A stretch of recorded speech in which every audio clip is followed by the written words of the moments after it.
Good day, everyone. Welcome back to the Powerhouse Perspective, empowering leaders for business breakthroughs. I'm Scott Medeiros, the president of HelmWise, and this is Chandler Rose, the CEO of the Rosewood family of companies. And if you've been following our podcast, we've been using a sea metaphor to describe the nature of business, the fact that an individual leader is a business captain, that the ship is indeed the business, and the business is traveling in an unknown environment, which we call the sea state.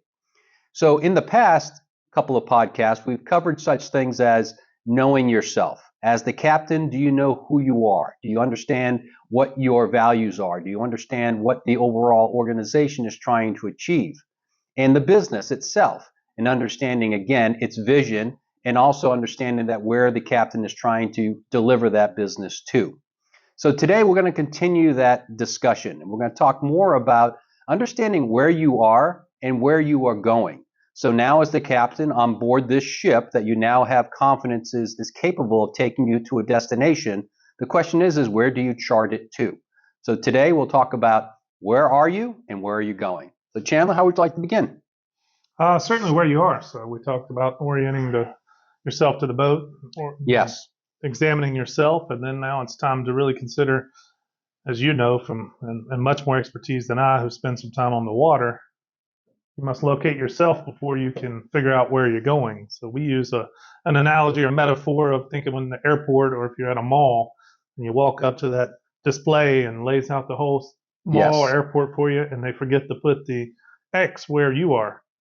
An extremely frustrating exercise, but an astounding number of business leaders that we speak to and are around that will immediately start telling you where they're going with the business. And you start digging a little deeper and say, well, where is your business now? Absolutely right. Yeah, I've actually experienced that where you walk in and that little sticker they put on there says you are here isn't there. And you're like, I don't get it. So you start wandering around it. Well, for me, I walk to another location or another entrance and try to find one that does have the sticker. So you're right, understanding where you're at. And I think where you're at is a combination of the captain and the business. We have talked about a concept here within the Rosewood family of companies of seasonality and understanding where you and your business is in its season. Because if you can identify those particular parameters, now you have a better understanding of where you currently are versus where you think you are. But you cannot get that to that point unless you do a little bit of analysis of seasonality. In our seasonality model, we really see it as three pieces. You've got the seasonality of the captain, the person. You got the seasonality of the company, the business. And then you also have the seasonality of where the business is going. So where the business overall is in its evolution. And that second piece and third piece may seem a bit confusing. So let me use an example.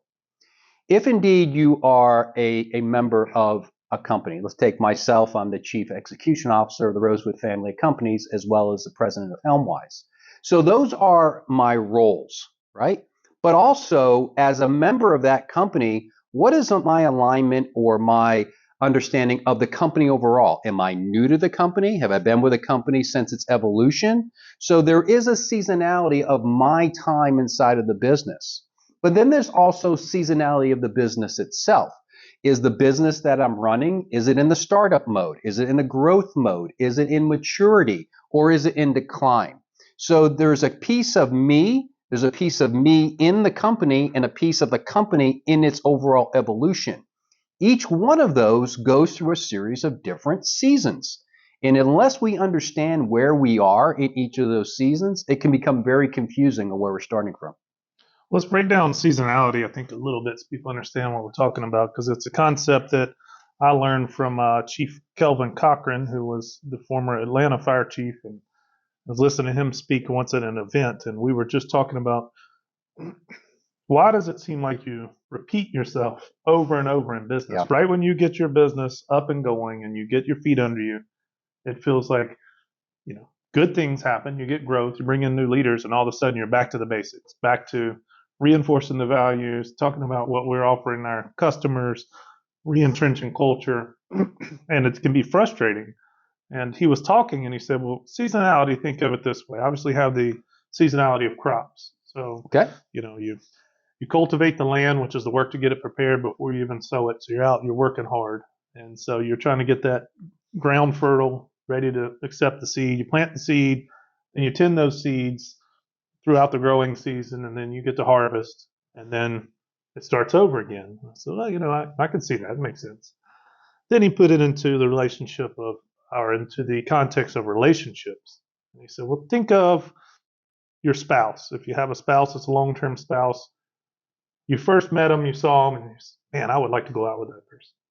So you start figuring out, how can I get their attention? You start trying to cultivate, and then you ask them out, and you're like, yes, I'm going out, and that's great. And then, that moves to dating more seriously. And then one day you get to reap what you sowed, and you say, let's get married. And so we get married. And then you go home and you say, now we live together.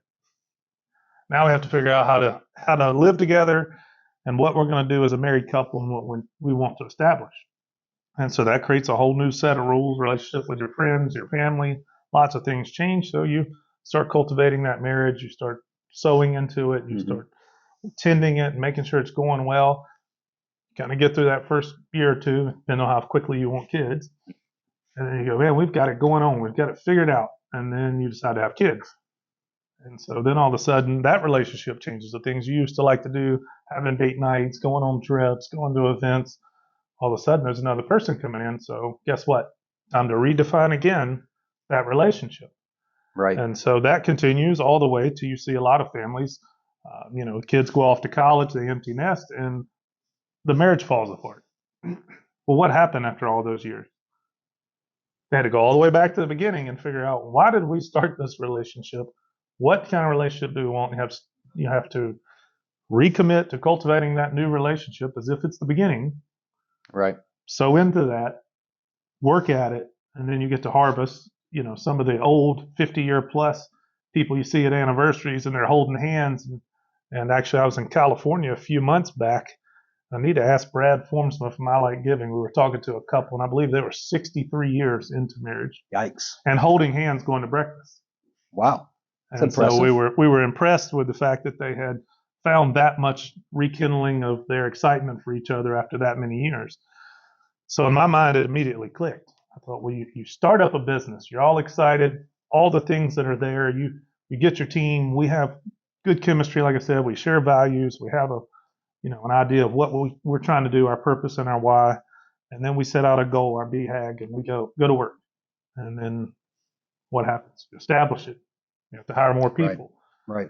Now that you've hired more people and you're up on your feet, you start growing bigger into bigger markets. Now your founders, now your leadership team have to add more employees and more management. And every time you add those layers, you must go back and reevaluate whether you are still in alignment with your values, alignment with your why, still on course for the current waypoint and the BHAG you're trying to establish. And so that seasonality struck a big tone with myself. And then you can speak a little bit, if you would, on how that dovetails directly into another kind of process we go through when we look at a business's whitecaps, which mirrors that same kind of pattern. Yeah, exactly. So as I mentioned in describing a little bit of seasonality in the intro, the business has this natural evolution that we think. It's a startup, it grows, it matures, and it declines. And hopefully it starts up again and it continues to evolve. But that path from startup through growth to maturity has a natural pattern, if you want to look at that. And that pattern, that kind of evolution towards a certain revenue size, a certain number of people, that we call that the whitecaps. And we call it whitecaps because usually a company will rise to a certain plateau, it will plateau, and then it'll start sinking on the backside. And then it'll have to make a revolution or evolution in order to get out of that trough to come up to the next wave. So we call it whitecaps. It's like a series of waves. And generally what happens is the individual, when a company is first formed, the creativity of the founder or the owner is the really driving power of the business. And that's going to sustain it up that first wave to a plateau of a certain revenue or a certain number of people. Because then the sheer willpower, the sheer creativity of that individual founder, or maybe it's a couple of partners who founded the business, can't sustain it any longer. It can't get it up to the next height of the next wave. And so the things that they've been doing, the creativity, trying to do it all themselves, trying to be the force that drives the business forward, actually they become super saturated and the business is not, they're affected. They start to lose business. They can't be at all places at all times. And they start sinking into a trough on the backside of that initial wave.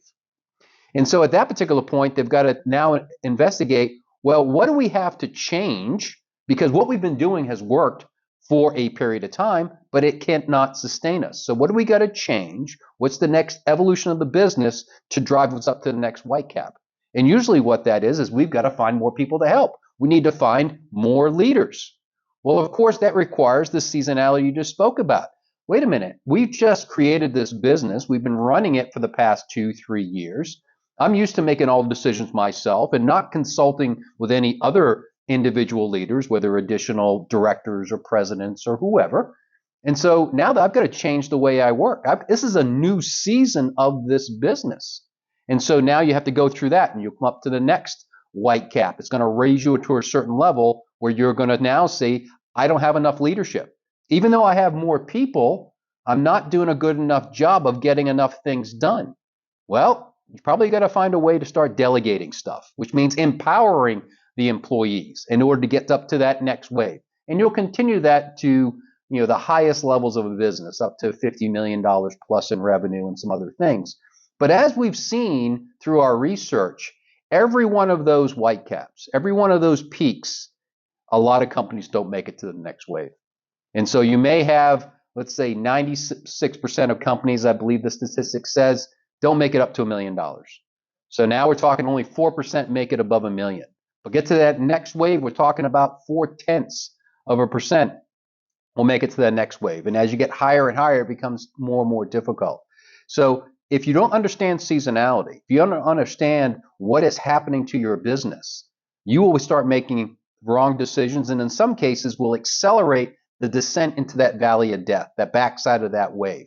Even though you keep on working harder, you're paddling harder, you're doing what you think you should be doing, but in reality, because you don't understand the seasonality of the business, you're not going to make it up to the next white cap. Yeah, I sat with a business leader a few months back, and they had started a company, and the company, was himself and a friend of his, and they got up and going, and the company was going well, and they probably were around, let's say, $1 million, $2 million in revenue, and they brought in a small group to help them, kind of make that next step. So the founder was creative, charismatic. He went out, he got contracts, he knew what he was doing, he had the expertise, had a couple of people with him to, give him the necessary skills to get it up and going. But that caught and it went. That's great. He made it past the 96% number, and he got to the next level. And so he had to bring on a team to be able to take more work, which meant he and the founders weren't on site for these projects. And so process came the next downfall. So process is generally considered a killer of creativity, which you need in the beginning. Yes, exactly right. And so if you take that and you think about it, what happened is he didn't have checks and balances, didn't have process, split the team up, went out, and then he finds out some of his teams that he had split up are doing side work and taking his own clients. And so I spoke with him and I said, what you've done is amazing. You beat the odds overall. You have started a business that's successful, and then you move to the next phase. And when you move to that next phase, did you have a system in place to delegate out to those people and hold them accountable? And he didn't, obviously, and it was biting him. And so we talked through that and how once he gets that set up and those processes continue. But it's back to that relationship we were talking about. The things that you did prior to being married, Right. Hanging out with your buddies, going to the bar, sure. Going, if you like sports, to games and doing that type stuff. That was awesome, and it was fun, and it was probably fun while you were dating.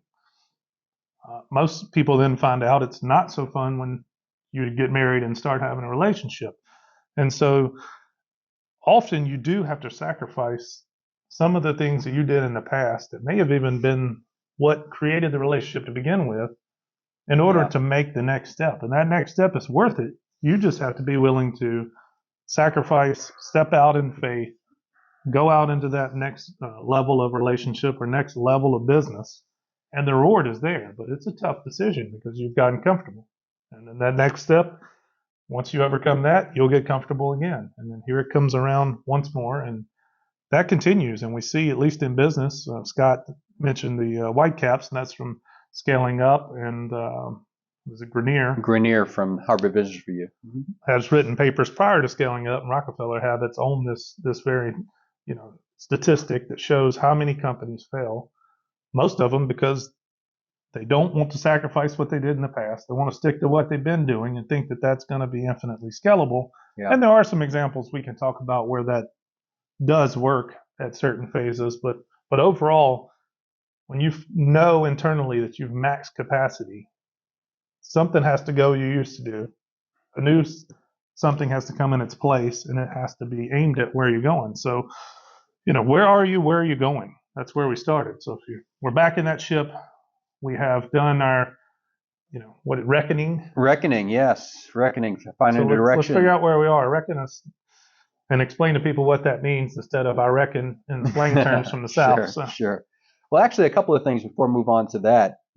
As you were speaking, we were a couple of terms down, and you hit on one of them, which is faith, right? Faith. And to have faith, to move forward, is a lot easier once you've actually kind of resigned yourself that this thing is bigger than me, which takes us back to some of our previous podcasts where we talk about the essential values of having humility, and then having stewardship, and then having sacrifice. Because as you just mentioned, you got to have the faith that you're going to sacrifice some certain things that seem to be the thing you should be doing right now, but you've got to sacrifice that in order to move to the next level, in order to evolve to the next white cap. And then, of course, the final value we talk about is legacy, which we talked about in the last podcast. And so it's all coming together. But the seasonality piece, what's also interesting about that is that you can repeat the seasonality.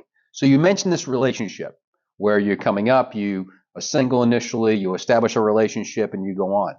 Well, there are times when perhaps a spouse passes away, or your kids now grow and you now are becoming the empty nester again. So there are times when you actually revert back to a season that you've been in before. But the thing is, you now have more knowledge, more wisdom than you did before. So the decisions you make into this next phase, because you've been there before, they come a little bit easier, a little bit faster. The speed at which you make decisions is increased. And it's all because of the seasonality, that you've been through it before, you've now returned back to that season, and because you've got the experience, you were able to evolve even further. And so that kind of helps when it comes to the reckon piece. Because if you indeed have analyzed where you have been before, and now you understand where your current season is, you now can set a better direction because you have more knowledge, more wisdom, more experience. Now, early on, when you don't have that wisdom, you got to be a lot more deliberate in what you're doing. And I would advocate that you should be seeking out counsel from others, those who have gone before, those who have walked that path, those who, as you're raising your kids, perhaps talk to those who have had kids, right? Or maybe even your grandparents if they're still around, because there's some great wisdom there that'll prevent you from falling into a white cap unnecessarily. So as you reckon, it's all about understanding where you are from a seasonality perspective first. And remember, there are different pieces to the seasonality. We've been talking a lot about the captain and where they are in their season of life, right? Their role. Are they the true owner, or perhaps as a member of the team that has evolved from being a individual contributor to a manager to a director? Where are they on that hierarchy? And also, where are they in their role? They used to be in the leader, or they used to be in the follower. So understanding where you are is important from the individual standpoint. But then again, being responsible in the business. We know this within the Rosewood family of companies. Each one of our companies has a different seasonality to that company. And so you can't run all the companies the same. The retail cycle of business, especially this time of the year around the holidays, a lot of retailers don't want you in their stores, right? Because they're trying to get through their Black Friday and Christmas rush and those sort of things. So business naturally tails off towards the end of the year, while others are actually on the incline at the end of the year because they're trying to maximize sales, they're trying to close out a good year, trying to do a lot of other things. So you got to understand the business itself and where it is in its season. So the leader and their individual personality, the business in their season, and then the evolution overall. Because what we're talking about with the business and its seasonality in time is really where it is during the financial year, right? Where it is in that season. But then you've got the business as it evolves to being bigger and bigger and larger and larger. So there's a lot of complexity to this. And we have designed some tools and some methodologies to help get an understanding of where people are. And more importantly, where you are versus where you need to be. Because if we're going to get a direction, we got to understand what is required of us on this new path that we're heading on. So understanding what's required and where we are now sets that delta that needs to be mitigated. Yeah, that's an honest question. We spoke about it last podcast on really analyzing yourself, self-reflection, humility of, do you want to make that journey? Well, can the business itself make the journey? And is it worth the journey? Certainly there are companies that are $10 million companies that have no interest in expanding, going to that next step, and really just want to mitigate the common problems that occur Yes. at a company of that size. And we're talking probably service companies, not maybe as much tech and manufacturing, but $10 million, you probably have 100 people or so working there. Could be less if it's construction, things like that. Could be a lot less. But if that's where you want to stay, that's fine. You should still understand what are the common problem areas, pain points at that size. Shore those up best you can. Go ahead and consider, if you do decide to go back and set sail, go again, lay out what that'll look like. Mm-hmm. And there may be some steps you can kind of implement just in case you pull that trigger, because comfort gets a little nerve-wracking after a while for most people. They kind of wonder, when's the next shoe going to drop. So they want you want to either move forward or you feel like you're moving backwards, which is pretty factual. So we have seen companies that they reached a phase in their trajectory where they are comfortable, everyone's doing well, they have enough business to maintain some ups and down cycles, and they want to stay there. Another area where we see Whitecaps kind of push the pause button certainly is the franchise world. Yes. And so the franchise world, what they do a lot of times, they reach that point where extreme direction, things that you are expert at, process, documenting everything down to the T, get your metrics in place, your KPIs in place, control as much as you can possibly control, and then replicate. Yep. And so they replicate a lot of times their product, their service identically, and they just take new markets. So there's a good story about UPS when they had pretty much expanded every state and every country in the world, and we're a gigantic company, obviously, at that point, and the CEO saying, all right, well, now we got to figure out what else we're going to actually do in the business, which seems odd when you're as huge as UPS, but they had literally pulled a franchise model pretty much and just said, stamp, repeat, whatever Correct. the process is. And so one day now we have to evolve the company because we have just replicated it. So that's an instance where I think that's pretty common. Another area we see is in the private equity and hedge fund world where they do roll-ups and buy a bunch of companies. And so a lot of what you hear is, we'll put these together with these multiples, we'll grow the revenue up big enough, and then we'll sell it to the next guy. And when they package that up, put it together, build out all the processes for the next phase of that Whitecap, then they'll have great profit. And so I think when we analyzed, Scott and I looked at it, most likely they won't articulate it, but they are taking a bunch of companies that have reached that kind of sweet spot in that phase. Correct. Pile them together and sell it to an equity firm who likes the next phase, who's comfortable putting in that next level of either delegation or creating pods within the company that can be creative as it gets really big. And so they just move it down the line. What I find surprising, though, as we look at the businesses, whether it's in that PE world that you just spoke of, hedge fund world, but very few people are trying to detect these transient principles and patterns, right? And they're dealing only with what they know right now. And they haven't actually tried to explore, what does the sea state look like ahead of me? Right? They haven't done their weather forecast, for example. And so it's surprising to me that even as business leaders who really want to grow their companies, their gaze tends to be very, very close and not into a distance. But in order to reckon, in order to set a direction, your eye has to be on the horizon, not looking at where you are right now, but more so where you are going.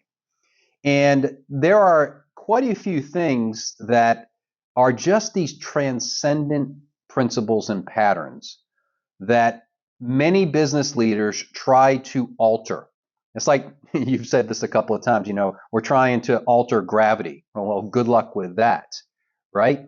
Because instead of accepting the natural inertia of these principles and patterns that are out there, seasonality being one of them, right? If you don't embrace seasonality, you're going to struggle because you're going to be putting a lot of effort and energy in trying to prevent this very natural thing from occurring, which is this evolution of seasons.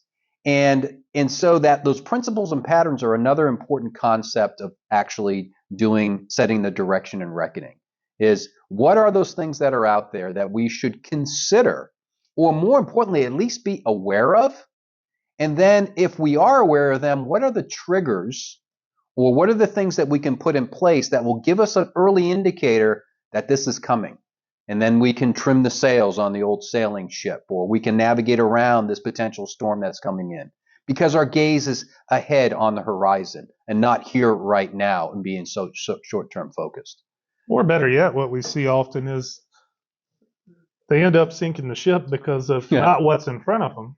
It's because what they built at some point deviated from the values, the why.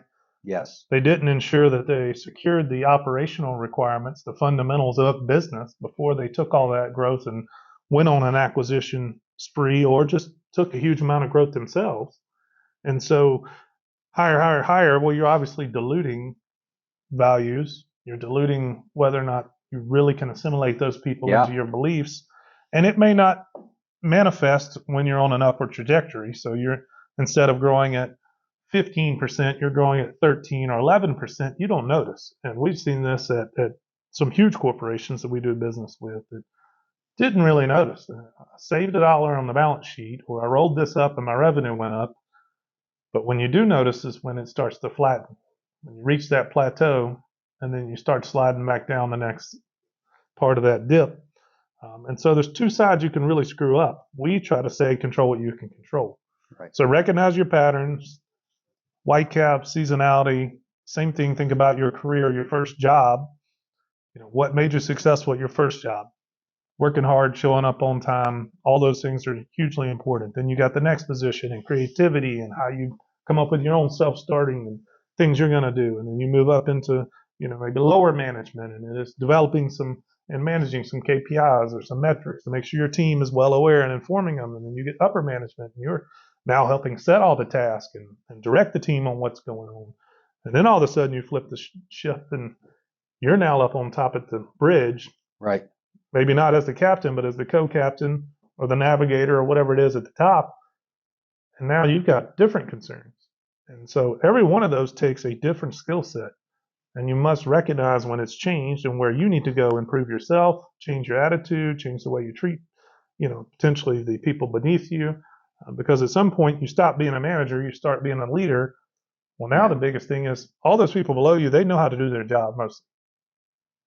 Your job is to keep them aligned on the values, the purpose, keep the culture going, show them why doing their job is important. It's no longer driving every day, hit this number, do this metric. And that's a tough switch for a lot of people. And they view that as, again, the seasonality really, I can't emphasize, stopped me from getting so frustrated at repeating. Why am I going back and having to rededicate to this? Well, think about a diet. Think about working out.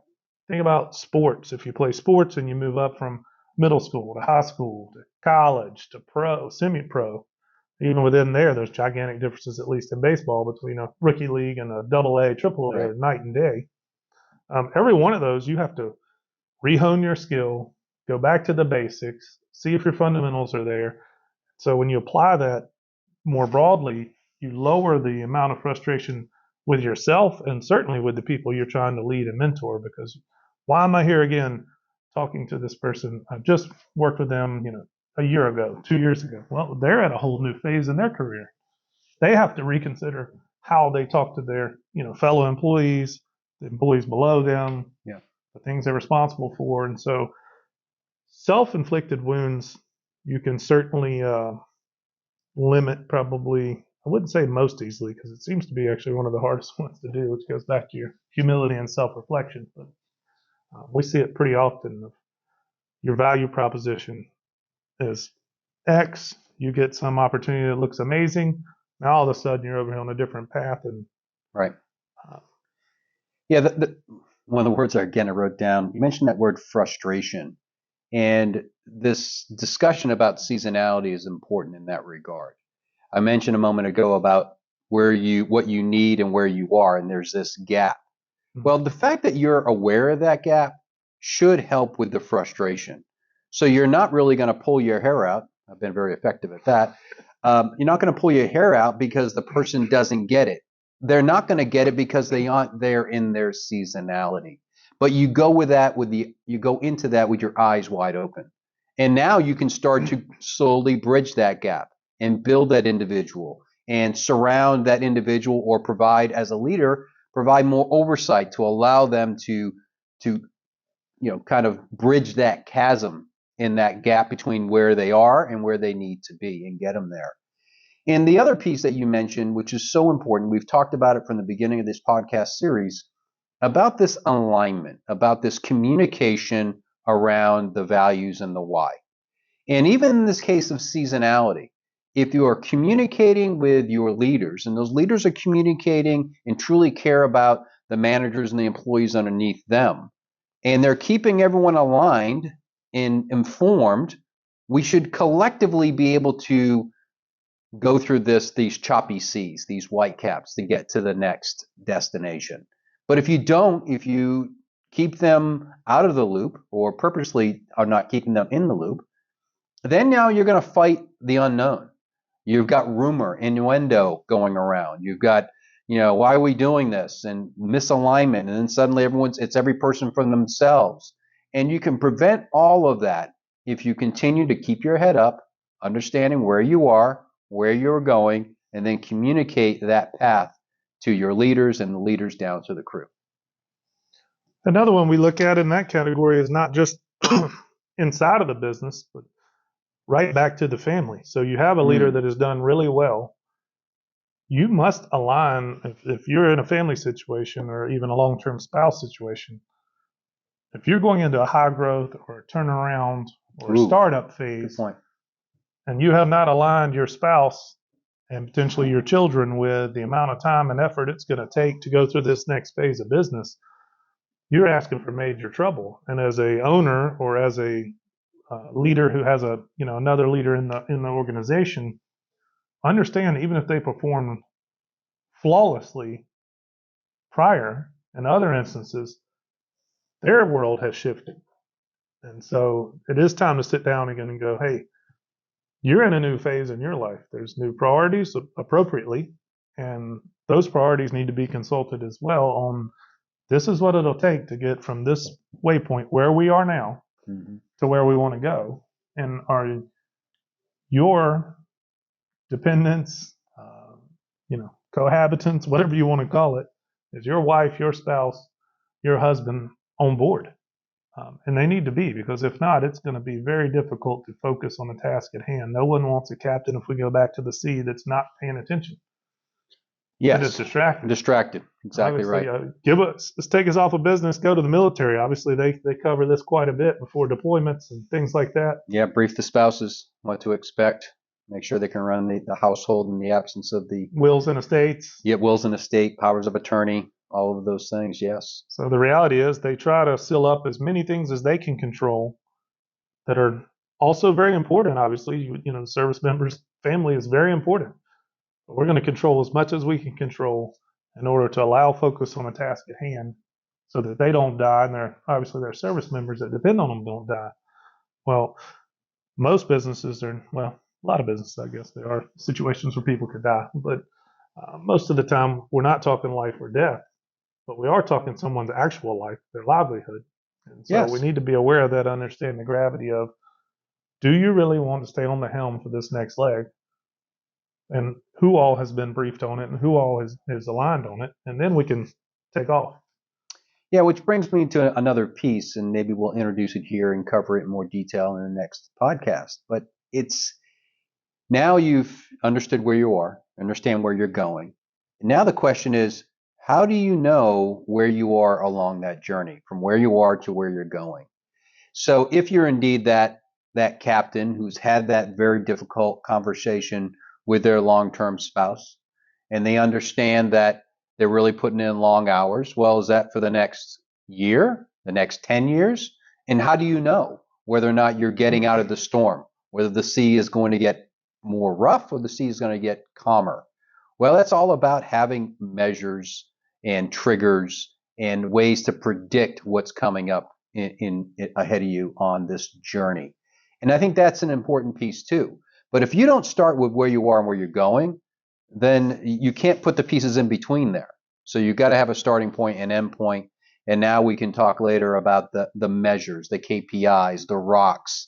And more importantly, how will you know when you arrive at the destination, right? Versus just continuing to sail on. Are you going around the world or are you going to the Caribbean, right? Well, you should know when you arrive at your appropriate destination. But if you don't begin with any sort of measures in mind, then you'll go wherever the winds and the seas take you. And it feels like you're heading in the right direction because the sea is going behind you and the days are passing. But in reality, you're not going in any particular direction. You're just wandering at that particular point. Yeah, you don't end up with spices in India. You end up in North America instead. Is that what? Yeah, that's been known to happen. Sort of. You could do it that way. That's been known to happen. Another thing that Scott and I are obviously throwing a lot of metaphors out there, but Scott has done an excellent job of laying out a methodology to how to really look at this within your personal leadership journey, the business's journey, how they align, where your risk points are, what you're likely to encounter when you go on this next phase of the business, this next growth trajectory. What problems you're going to have, and that's on the potentially cultural leadership side and the fundamentals of business scalability side. Having that under your kind of the best control you can have gives you the most likelihood of success, not the answer. And you can insert a lot of different techniques into those things, but they must be done. You need to your point, a measurement system. You need an operating system. You need a scalable pay system, HR, benefits, those things. You can ignore them up to a certain size, and then they will potentially sink you. It's not something you can ignore. You go multi-state, you go to California, Massachusetts, you probably better have your HR and your legal side in order. May have been a little safer in the Southeast. So things like that are going to hit. And if you have those under control, not only will you help keep on course and pointed towards a target, you will be more willing, I think, and more accepting of when you need to change course and go into port and maybe retool. Yes. Hey, I'm not prepared. This is a bigger storm than we can handle. We need to. The economy has gotten too bad. We must maintain a certain size infrastructure in order to set back out. We need to pull back early, conserve our resources to make sure when we set back sail, we still have everyone on board. There's a lot of things in business that people, don't have a plan in place, and they are just pure reaction. They don't have any actual response plan. They have just pure reaction, and that's a dangerous place to run a business. Yeah, we could do a whole other podcast between reacting and responding. I do it that way. But you mentioned something, Chandler, which I think is very important to our viewers or listeners, depending on how they're consuming this podcast, is that we talk about a lot of different variables. We've talked about seasonality today. We've talked about whys and values and understanding directions and sea states. And we also talked today about white caps. Man, there are a lot of pieces that are being laid on the table to the puzzle here. But for us, what we've always tried to do as the Rosewood family companies and now with Helmwise is try to take all of those things that we've learned. Myself, over nearly 40 years in the business world, yourself with 15 years of leading a Rosewood family of companies, and try to say, is there a framework, is there a methodology that we can help people understand all these factors and present it in such a way that they can become better at doing it and going through a pattern. And then the more they get that pattern ingrained into a habit, the more instinctive it becomes. And I think that's really the goal of the Powerhouse Perspective, is as we now have set this C metaphor, we've kind of laid the groundwork, is really trying to help leaders make that business breakthrough, right? Actually come to the point where we say, all right, here are all the pieces and here's a framework in which we can help you understand them, mitigate the risk, do it faster. More importantly, don't get washed overboard like I did on several of occasions, but rather try to have a journey that is much more successful and much more enjoyable to them and to their crew. So I'm looking forward to sharing with our viewers or listeners all the great things that HelmWise and the Rosewood family companies can help them use to chart a better path. Well said. I think that you can use a methodology in order to consume the tremendous amount of options and data that's available today, the tremendous amount of change that occurs if you think from 2019, 2020, COVID, operating within COVID, post-COVID, and the chaos of, stimulus from the government to supply chain issues to uncertainty of inflation to now still uncertainty of whether we'll have a soft landing. I spoke at a CEO conference earlier this year. One of my biggest concerns is how long can you leave someone in the watchtower? How long can you actually stay focused? Uncertainty for going in the fourth year straight is a lot of stress, a lot of pressure. And I don't think even very calm leaders understand how much pressure just pure uncertainty. Just give me the bad news or give me the good news. The kind of floating in between is a tough spot. So we definitely want to give them a methodology that allows them to quickly assess, am I within the patterns and fundamental principles of business? Am I in alignment with what we want as a culture and a value? Keep that part under control. Vet out all the things that pop up because there's a million books like we've talked about on operating systems, leadership, communication, culture. They are all good. You need a version of those items, but so much information is not a good thing. It is as bad or worse than almost no information. You get saturated, paralyzed. You start running down the new shiny object, not even aware you've taken the whole, crew and everything and put it at risk. And so when we move forward in these podcasts, I do hope the methodology, the process of walking through your decision making, the need to constantly re-anchor that in the foundations of the business, the patterns that do exist, the values and beliefs that you and your crew have will help speed the decision, kill off the bad decisions, and move forward. Yeah, I'm glad you said that, kill off the bad decisions, because as you were bringing those very valuable points to bear, it brought to mind something you said. A lot of people go out and they'll buy the latest business book, the latest framework, because they're looking for the answer. There is no the answer, right? The unique nature of business, the unique nature of people in general, your business, the type of business, the seasonality, the economy. There are so many factors. There's no such thing as a answer. What we're trying to do is to kill off all the things that you shouldn't be focused on. If we can narrow you down to a smaller part of the ocean to fish at, then that is going to be much more fruitful. So we're not going to tell you where to fish. We're just going to more say where not to fish. Well, and that way that brings you closer. And all we're trying to do is increase the odds that the decisions you will make will be beneficial to you and to your organization. But there is no one answer. There is no one equation that if you did all these things right, that automatically you'd be guaranteed success. It doesn't exist, right? All you can do is be a good captain, find better ways to read the ocean, and then from there communicate to achieve your values, to achieve your why for you and for your crew. Well said. Look forward to it. Looking forward to it. Thank you all for joining the Powerhouse Perspective, empowering leaders for business breakthroughs. We'll talk to you next time on episode 6 of the Powerhouse Perspective. Cheers all. Take care.